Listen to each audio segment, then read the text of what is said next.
Welcome back. I have taken one of the outfits from the interactive area here at the 1812 exhibition. What am I wearing? You're wearing an American uniform from the War of 1812. Is it an actual uniform from the war? No, it's a replica we had specially constructed for visitors. Okay, and you've had a replica of each one of the different uniforms made for people to put on and take pictures in when they come to the museum, right? Exactly. You can be Laura Secord, you can be a British soldier, you can be a Native American. Of course, I would choose an American soldier. Joining me once again is Peter McLeod. He is the curator of the 1812 exhibition. Now, you have decided to take the theme of 4 different perspectives. So earlier in the show, we looked at the American perspective, the British, the Canadian, and now where are we? Now we're looking at Native Americans. And for Native Americans, they get involved in the war because they hope that alliance with the British will allow them to win their own war against the United States to defend their territories. And to represent Native Americans, we had this mannequin built at the Museum of Civilization. And it represents Oshwana, who is a Anishinaabe from Walpole Island near Windsor, and was one of Tecumseh's followers during the war. Okay. And now, is this an actual rifle that he's got here, or is this to a replica? No, they're all replicas. Okay. And this one is interesting because one of our colleagues at CMC is Anishinaabe.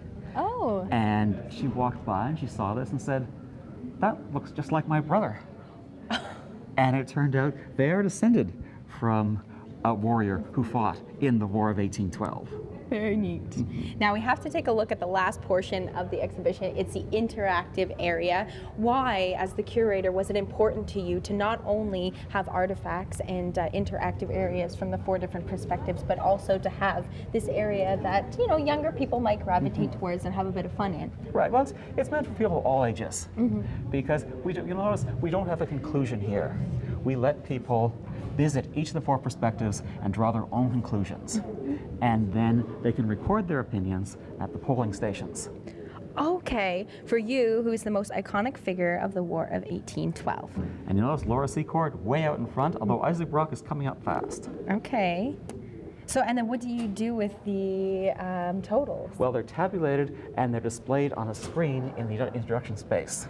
Okay. So that when people arrive, they know we're going to ask them about their opinions. So now what have we got going on in the back here? Okay, well this is the activity table where our animators talk to people, especially kids, but people of all ages, about different aspects of the War of 1812. So over here we're looking at a metal kit, which you'll notice looks a great deal like a carpenter's box of tools. Similar, yes. And you see the saw back there, a favorite.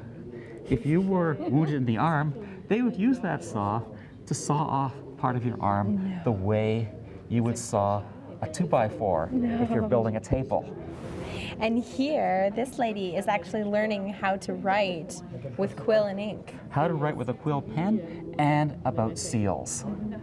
So they didn't have ballpoint pens then. You had to have a little jar of ink and a feather pen. Write with that. Then when a letter's finished, you don't have envelopes.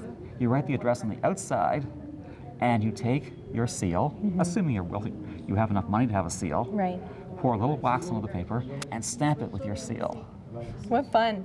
Thank you so much for the tour this morning. What a pleasure to meet you. You're more than welcome. It was a pleasure. A reminder that the exhibition will only be here for 6 months. It will head across Canada after that. But if you want to really take in the entire 7,000 square foot exhibition here at the Canadian War Museum, you only have until January.